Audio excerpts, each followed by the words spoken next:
இவர் என்னோட ஹஸ்பண்டு. கஜா புயலால் பாதிக்கப்பட்டவங்களுக்கு உதவி செய்யணும்னு நினச்சிருந்தோம். ஆனால் எங்களோட மேரேஜினால பண்ண முடியாமல் போச்சு. இன்றைக்கி எங்கள் திருமண நாள்னால பண்ணணும்னு நினச்சோம். எங்கள் ஹஸ்பண்ட்டை சொன்னேன், ஓகேன்னு சொன்னார். அதனால் இன்றைக்கி எங்களால் முடிஞ்ச துண்டு பெட்ஷீட்லாம் கொடுத்துட்டு வந்தோம். அது மாதிரி உங்களால் முடிஞ்சதை பண்ணுங்கள். ஆதரவற்ற குழந்தைங்களுக்கு இன்றைக்கி செய்யணும்னு நினச்சோம். அதனால் செய்ய முடியல. ஆனால் நெக்ஸ்ட் டைம் அவங்களுக்கு பண்ணுவோம். என் பேர் செந்தில்குமார். ஆக்சுவலாக இன்றைக்கி எங்களுக்கு மேரேஜ் ஆதரவற்ற குழந்தையோட செலிப்ரேட் பண்ணணும்னு எதிர்பார்த்தோம். ஆல்ரெடி புக் பண்ணிட்டாங்க. அதனால் இன்றைக்கி இப்போ இருக்கிற சூழ்நிலையும் பார்த்தா கஜா புயல் தான். அதுக்காக செய்யணும்னு துண்டும் பெட்ஷீட்டும் ஓரளவுக்கு எங்களால் முடிஞ்சது வலியுறுத்தோம். அதே மாதிரி நீங்களும் செய்யலாம் அப்படிங்கிறது தான் எங்களோட கருத்து. என் பேர் இந்துமதி. இவர் என்னோடய ஹஸ்பண்டு. இன்றைக்கி தான் எங்கள் கல்யாண நாள் முடிஞ்சுது. நிறைய மாவட்டங்கள் வந்து கஜா புயலால் பாதிப்பட்டிருக்கு. நாங்கள் அது உதவி செய்யணும்னு நினச்சோம். எங்களோட திருமண நாள்னால அது பண்ண முடியாமல் போயிடுச்சு.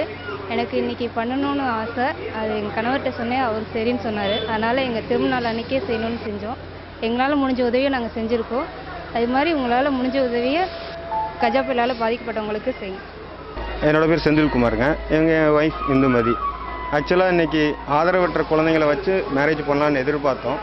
இப்போ இருக்கிற சூழ்நிலையில் கஜா புயல் நிவாரண நிதிக்காக எங்களால் முடிஞ்சதை பெட்ஷீட்டும் துண்டும் அன்பளிப்பாக கொடுத்தோம். இதே மாதிரி எங்களுக்கும் எங்களை மாதிரி நிறைய பேர் வழிவகுக்கணும்னு நான் எதிர்பார்க்குறேன் அப்படின்னு.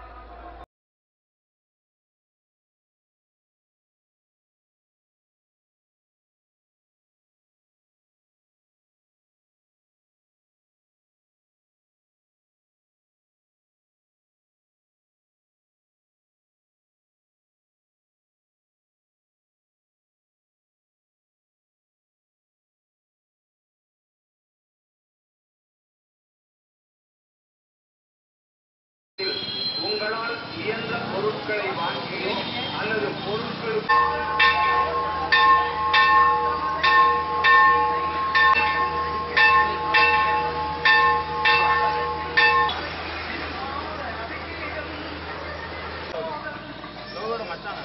நானே அவனும் ஒன்றா படித்தோம். சின்ன வயசுல வந்து 12th வரைக்கும்.